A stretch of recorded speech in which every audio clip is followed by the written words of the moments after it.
Okay, we're here for lesson 7, the opposite of a number and simplifying more difficult notations.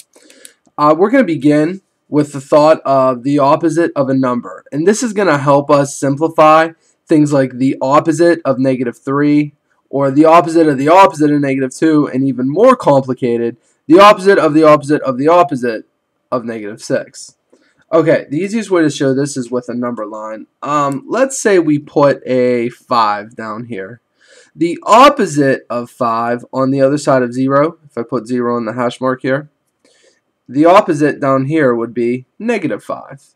Now remember, the distance between a number and 0 and the opposite of that number and 0, they're the same. Notice how both of these distances are 5. So hopefully this concept helps us a little bit when we start to simplify more complicated expressions down here. First of all, let's review the definition of subtraction. Don't forget, we can always change subtraction to addition if we get confused or it gets too overwhelming. Something like 7 minus 2, we know that's 5. But don't forget, we could also turn that into addition. 7 plus a -2 is also 5. Alright, and that's basically what these two examples right here are illustrating. Okay, let's try to simplify some of these. Here we have the opposite of -3. Well, the opposite of -3 is +3. Plus 7, and then we have minus the opposite of -5. Now, whenever you see a whole bunch of negatives in front of some number, count them up. 1, 2, 3. If it's even, like they were out here in front of our 3, remember, 2 negatives or an even number of negatives will make a positive, but an odd number of negatives will make a negative. So 3 plus 7 minus 5. 3 plus 7 is 10. Subtract the 5. Our final answer is 5. Okay, now number 2 gets a little bit more involved. First we have the 5. Bring it along because we haven't done anything with it yet. Plus the opposite of -3. Remember, 2 negatives make a positive. Now we have 1, 2, 3, 4 negatives in front of this 3, so that means it's positive. 5 plus 3 is 8. 8 plus 3 is 11.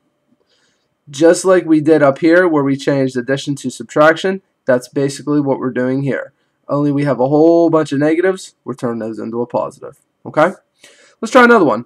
The opposite of 5, or -5, well, we can't do anything with that, so bring him along, plus a -3, can't do anything with that.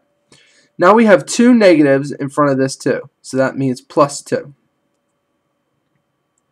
Okay, -5 plus a -3.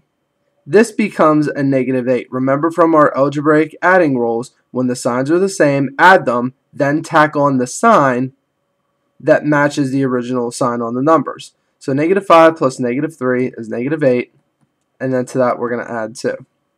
That's a -6. Alright, our last example that we're going to do is number 4.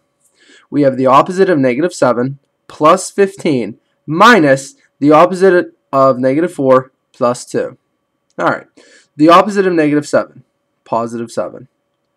Plus 15. Now, 1, 2, 3 negatives in front of this 4. That means -4 or -4 plus 2. Now all we have to do is put these simple 4 numbers together. 7 plus 15, that's 22. Copy down everything I haven't used yet. 22 minus 4, that's 18. Plus 2, final answer is 20. If anything in this lesson confused you or you are lost anywhere, make sure you go back and re-watch some of the examples or the change addition to subtraction example up above. This concludes lesson 7.